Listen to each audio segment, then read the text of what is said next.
मुझे लगा कि आज तो मतलब नहीं बचूंगी। मेरे साथ बहुत बड़ी प्रॉब्लम हो गई थी। तो सबसे पहला तो साइन यही था मेरे लिए, ये सभी के लिए साइन नहीं होता है, पर मेरा कौन सा मंथ चल रहा है, क्या क्या प्रॉब्लम होती हैं। मुझे डायबिटीज़ है। हेलो एवरीवन, तो स्वागत है आपका हमारे यूट्यूब चैनल शिवांगी अनुराग की दुनिया में। और कैसे हैं आप सब लोग? आई होप सब लोग अच्छे होंगे और सबको मेरी तरफ से राधे राधे। तो आ गए हैं फिर से एक नए ब्लॉग के साथ, और आज हूँ मैं अकेली क्योंकि ये गए हुए हैं जॉब पे। तो मैंने कहा आज आप लोगों को अपने बारे में कुछ बता दूं कि मेरा कौन सा मंथ चल रहा है, क्योंकि सबको डाउट होगा कि अभी कितना टाइम हो गया है मुझे। तो अभी फर्स्ट ट्राइमेस्टर मेरा कंप्लीट हो चुका है और ये सेकंड ट्राइमेस्टर चल रहा है। और आज का टॉपिक ये ना कि फर्स्ट ट्राइमेस्टर में क्या क्या प्रॉब्लम होती हैं, मुझे क्या क्या प्रॉब्लम हुई स्पेशली, और क्या नहीं हुई, मेरा फर्स्ट ट्राइमेस्टर कैसा बीता। तो आज मैं आप लोगों को बताऊंगी। वो जो इस जर्नी में हैं वो लोग कमेंट करके ज़रूर बताइएगा कि उनका टाइम कैसा बीता। तो सबसे पहले तो आप लोगों को पता ही है कि मुझे डायबिटीज़ है, और पता है कि मुझे प्रेगनेंसी के बारे में कंफर्म नहीं था। जब मतलब नॉर्मली शुगर चेक करती रहती थी, मुझे प्रेगनेंसी के बारे में तो कंफर्म था नहीं। पर एक दिन मैंने शुगर चेक किया और तब प्रेगनेंसी का कंफर्म नहीं था। जब मैंने शुगर चेक किया तो मेरा शुगर बहुत हाई निकला। तब मुझे लगा कि मतलब शुगर इतना हाई जा रहा है, कहीं प्रेगनेंसी तो नहीं है। तो तब मुझे थोड़ा सा डाउट हुआ, और फिर मैंने जब चेक किया तो प्रेगनेंसी पॉजिटिव थी। तो सबसे पहला तो साइन यही था मेरे लिए, ये सभी के लिए साइन नहीं होता है, पर मेरे लिए ये साइन था कि शुगर मेरा हाई हो गया था कंसीव होते ही।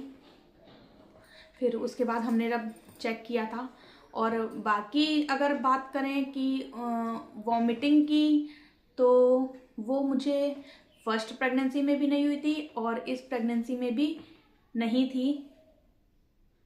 वॉमिटिंग वगैरह तो मुझे नहीं होती है। हाँ, सर दर्द थोड़ा सा रहता है, और मॉर्निंग में वीकनेस भी रहा करती थी। स्टार्टिंग का तो कुछ समझ में नहीं आता, जब फर्स्ट मंथ होता है तो पता नहीं चलता है। सेकंड मंथ में तो कंफर्म होता ही है कि प्रेगनेंसी है कि नहीं है। तो सेकंड मंथ में जब ये सब सिम्टम्स नहीं थे तो मुझे अच्छा लग रहा था। लेकिन ये कहूँगी कि जो मेरा थर्ड मंथ था उसमें मेरे साथ बहुत बड़ी प्रॉब्लम हो गई थी। और क्या हुआ था तो वो मैं आप लोगों को आगे बताऊँगी। तो जानने के लिए मेरे वीडियो में बने रहिएगा, और वीडियो को लाइक कीजिएगा, चैनल को सब्सक्राइब कीजिएगा, ताकि आने वाले नोटिफिकेशन आप लोगों तक पहुंच सकें। और स्किप तो बिल्कुल मत कीजिएगा, क्योंकि वीडियो पूरा देखिएगा। अभी मैंने स्टार्ट किया है तो शायद आप लोगों को लगे कि, पर ठीक है, अभी स्टार्ट किया है तो आप लोग सपोर्ट करेंगे तो आगे मेरा चैनल ग्रो करेगा, और मुझे हेल्प मिलेगी आप लोगों से, और आप लोगों को भी शायद। तो मेरा मतलब first trimester, first month, second month ठीक था, खाने पे भी ठीक था। बस क्या था ना मेरे साथ कि वॉमिटिंग वगैरह होती नहीं थी। खाने को सब खा सकती हूँ, पर खा क्यों नहीं पाती हूँ? क्योंकि शुगर बढ़ जाता है। तो शुगर बढ़ने के चलते मैं खा भी नहीं पाती हूँ, और जो लोग सब खा सकते हैं उनको उल्टियाँ आती हैं कहते हैं, तो वो लोग खा नहीं पाते हैं। तो देखा ना कि किसी के साथ कोई प्रॉब्लम है, किसी के साथ कोई प्रॉब्लम है, लेकिन प्रॉब्लम सभी के साथ होती है। थर्ड मंथ में मेरे साथ क्या हुआ था ना कि जिस दिन मेरा थर्ड मंथ कंप्लीट होने वाला था, डेली अच्छा डॉक्टर ने इंसुलिन लगाने को बोला था, और मैं मॉर्निंग में, मेरे पास 2 इंसुलिन है, आप लोगों को दिखाई थी। तो एक खाने से पहले जो लेती हूँ मॉर्निंग में और नाइट में, और जो खाने के बाद अगर बढ़ के आता है तो वो वाला लेती हूँ।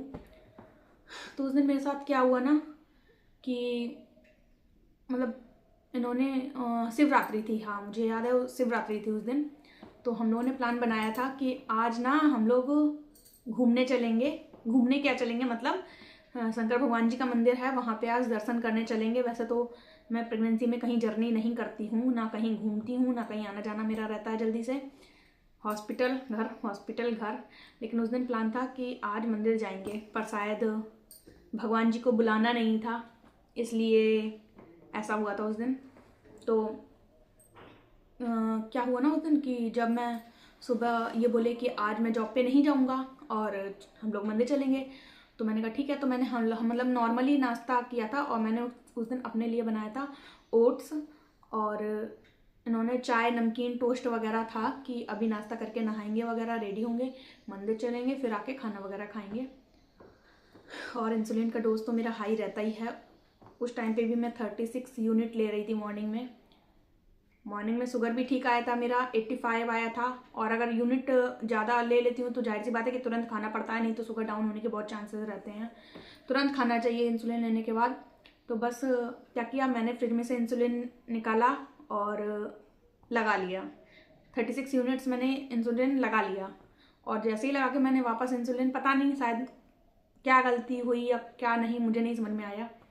तो जब मैंने इंसुलिन वापस फ्रिज में रखा और मैं वापस बैठी तो मेरी हार्ट बीट ना बहुत फास्ट हो गई थी, बहुत ज़्यादा फास्ट हो गई थी। और बहुत घबराहट होने लगी मुझे, एकदम गरम गरम गरम फेस होने लगा, हाथ पैर होने लगे। तो मैंने इनसे कहा, मैंने कहा सुन रहे हैं, मुझे कुछ हो रहा है, ऐसा लग रहा है कि जैसे बीपी बहुत हाई हो रहा है, क्योंकि मुझे, आप लोग जान रहे हैं कि मुझे बीपी भी हाई होता है। तो मुझे लगा कि, मैंने कहा इनसे कि मुझे बीपी हाई हो रहा है। तो ये बोले कि ठीक है रुको। इन्होंने अपना भी नाश्ता छोड़ दिया। मैंने खाया तो कुछ भी नहीं था, कुछ भी नहीं खाया था। फिर इन्होंने तुरंत बीपी मशीन उठाई। उससे पहले इन्होंने मेरा फेस देखा तो पूरा मतलब एकदम जैसे स्वेलिंग आने लगती है ना, जैसे कहीं ब्लड रुक जाता है, ब्लड की सप्लाई रुक जाती है तो एकदम रेड हो जाता है, स्वेलिंग हो जाती है ना, एकदम उसी टाइप का मेरा फेस हो गया था। और शायद ब्लड की सप्लाई रुक गई थी क्या, समझ में नहीं आया, पर सिम्टम्स पूरे ब्लड की सप्लाई रुकने वाले थे। तो मेरा हार्ट बीट मतलब बहुत एकदम धक धक धक धक हुए पड़ा था। और ब्लड की सप्लाई रुकने की वजह से एकदम पूरा फेस रेड हो चुका था, फूल गया था पूरा फेस। ये भी घबरा गए कि मतलब क्या हो रहा है। इन्होंने तुरंत कहा अच्छा, मतलब बाहर, शायद अंदर थी मैं रूम में, तो उन्होंने बोला अच्छा, एकदम से बाहर बिठाया इन्होंने मुझे। फिर बाहर बिठाने, जैसे इन्होंने मुझे बाहर बिठाया तो मेरे हाथ पैर भी सेम वैसा ही होने लगे और हथेलियों में बहुत खुजली होने लगी थी मेरे, मैं बहुत परेशान हो गई थी। धीरे धीरे पूरी बॉडी वही चीज़ हो गई थी, एकदम पूरा रेड हो गया था, पूरा फूल गई थी बॉडी। ये भी ऊपर से इनको ये डर कि कहीं मेरा शुगर डाउन ना चला जाए, क्योंकि इंसुलिन ले चुकी थी, खाया कुछ नहीं था। हॉस्पिटल भी तुरंत नहीं ले जा सकते थे, तो उन्होंने पहले मुझे चीनी खिलाई, गुड़ खिलाया, जैम ब्रेड खिलाया। और मेरी कंडीशन वो थी कि मैं खा भी नहीं पा रही थी, पर फिर भी ये कह रहे थे खाओ खाओ। ओट्स कह रहे थे खा लो, पर नहीं खाया गया मुझसे। और मतलब जैसे तैसे इन्होंने मीठा ही मीठा, जितना भी था सब मीठा, कि शुगर लो डाउन नहीं जाना चाहिए किसी तरह, नहीं तो और ज़्यादा कंडीशन ख़राब हो जाती मेरी। फिर इन्होंने मीठा मीठा खिलाया और बीपी चेक किया उसके बाद, तो बीपी मेरा नॉर्मल। फिर उन्होंने कहा शुगर चेक करते हैं एक बार, तो शुगर भी उस टाइम पे मेरा नॉर्मल था खिलाने से पहले, लेकिन कंडीशन मेरी बहुत ज़्यादा ख़राब हो रही थी। उसके बाद मुझे लगा कि आज तो मतलब नहीं बचूंगी। फिर मैंने इनसे ये बोले कि मतलब कैसा लग रहा है, मैंने कहा हॉस्पिटल ले चलिए मुझे। तो हॉस्पिटल फिर मैं जब तक पहुंची हूँ, हॉस्पिटल यहाँ से मतलब दूर था, हॉस्पिटल वैसे पास में है, पर क्या था ना कि हम लोग को उनकी नर्सिंग होम में जाना था जो उन्होंने अपने घर में खोल रखा है, वो थोड़ा सा दूर था। तो जब तक वहाँ तक पहुँची तब तक मैं थोड़ा सा अपने आप ही, मतलब बिना कुछ किसी चीज़ के, अपने आप ही मैं थोड़ा सा नॉर्मल हो चुकी थी। स्वेलिंग भी खत्म हो गई थी, रेडनेस भी खत्म हो गई थी। फिर मैंने उनको बताया तो डॉक्टर को भी समझ में नहीं आया कि क्या प्रॉब्लम है। मुझे लगा शायद मेरे माइंड में कुछ हो रहा हो। तो मैंने उनसे कहा कि मैम ऐसा तो नहीं, माइंड में कुछ प्रॉब्लम हो। तो बोली बेटा फर्स्ट टाइम है, हम नहीं बता सकते हैं अभी। हाँ, अगर सेकंड, मुझे लगता है कि शायद एलर्जी हुई है किसी चीज़ से, पर एलर्जी भी किस चीज़ से, क्योंकि कुछ खाया था नहीं, ऐसा भी नहीं कि कुछ मैंने यूज़ किया हो उससे एलर्जी हुई हो, समझ में भी नहीं आया कि उस दिन क्या हुआ था मुझे। तो फिर उन्होंने कुछ नहीं, केवल 2 एलर्जी की टैबलेट्स दे दी थी, पर मैंने उस दिन खाई नहीं थी। इन्होंने मना कर दिया था कि अगर दोबारा होता है ऐसा कुछ फिर खाना। तो बाकी मेरा फर्स्ट ट्राइमेस्टर बहुत अच्छा, पर वो जो एक दिन था ना, वो मेरा बहुत डेंजर था उस दिन। मतलब आर या पार वाला सिस्टम उस दिन हो रखा था मेरे साथ। लेकिन उस दिन के बाद ना मुझे बार बार वही चीज़ लग रहा था कि अभी फिर से हो जाएगा, अभी फिर से, धीरे धीरे माइंड फिर से वही गर्म होने लगता था, हार्ट बीट फास्ट हो जाती थी। उस टाइम पे बहुत ज़्यादा हो रहा था, मतलब ऐसा लग रहा था कि वही चीज़ रिपीट हो जाएगी, अभी रिपीट हो जाएगी। अभी टाइम हो गया है उसको, 1 मंथ से ज़्यादा हो चुका है अब। अभी तो सेकेंड ट्राइमेस्टर चलने लगा है अब मेरा। तो धीरे धीरे उस चीज़ को कवर कर लिया है माइंड ने, पर अभी भी कभी कभी ऐसा लगने लगता है ना कि वही चीज़ मेरे साथ फिर से होगी, रिपीट हो, कहीं ना हो जाए। और ख़ास तौर से कब होता है ना, जब मैं मॉर्निंग में इंसुलिन लेती हूँ और उसका डोज भी हाई है, तो मुझे यही लगने लगता है ना कि इंसुलिन अभी लूँगी और मेरे साथ वही रिपीट होगा। तो ऐसा मेरे साथ हुआ था। पता नहीं किसी के साथ ऐसा होता है कि नहीं होता है। डॉक्टर ने ये भी बोला था कि प्रेगनेंसी में बहुत सारे चेंजेस आते हैं बॉडी में, हार्मोनल चेंजेस होते हैं बॉडी में। कोई कोई किचन में काम करते करते बेहोश हो जाता है, किसी किसी को एलर्जी हो जाती है, और मेरे साथ तो कुछ ये अलग ही हुआ था, पता नहीं क्या हुआ था। तो अगर किसी के साथ ऐसा हुआ होगा ना, तो प्लीज़ आप लोग कमेंट में बताइएगा कि क्या किसी के साथ ऐसा हुआ है कि नहीं। पर मेरे साथ हुआ था ऐसा और बहुत डर गई थी। बाकी का मेरा फर्स्ट ट्राइमेस्टर तो अच्छा ही बीता है, और रही बात सेकंड ट्राइमेस्टर की, तो वो थोड़ा सा है प्रॉब्लम वाला। कुछ तो प्रॉब्लम उसी रीज़न से है कि रिपीट ना हो जाए, और कुछ मुझे उलझन भी बनी रहती है इस टाइम पे। वही चीज़ मतलब काफ़ी ज़्यादा सीने में भारीपन रहता है। तो सेकंड ट्राइमेस्टर मेरा थोड़ा सा उलझन वाला निकल रहा है। बाकी फर्स्ट ट्राइमेस्टर वैसे अच्छा बीता था, बस वही एक दिन जो था ना, लास्ट डे था मेरा फर्स्ट ट्राइमेस्टर का वो, और वो ही ऐसा गया ना कि क्या बताऊं।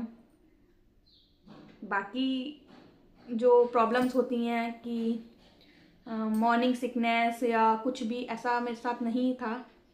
तो आप लोग अपना शेयर कीजिएगा कि किस किस का फर्स्ट ट्राइमेस्टर चल रहा है और उनको क्या क्या प्रॉब्लम हो रही है, और कौन कौन मेरी तरह बिल्कुल नॉर्मल था, जिनको कोई प्रॉब्लम नहीं होती है पर अभी तो प्रॉब्लम हो रही है।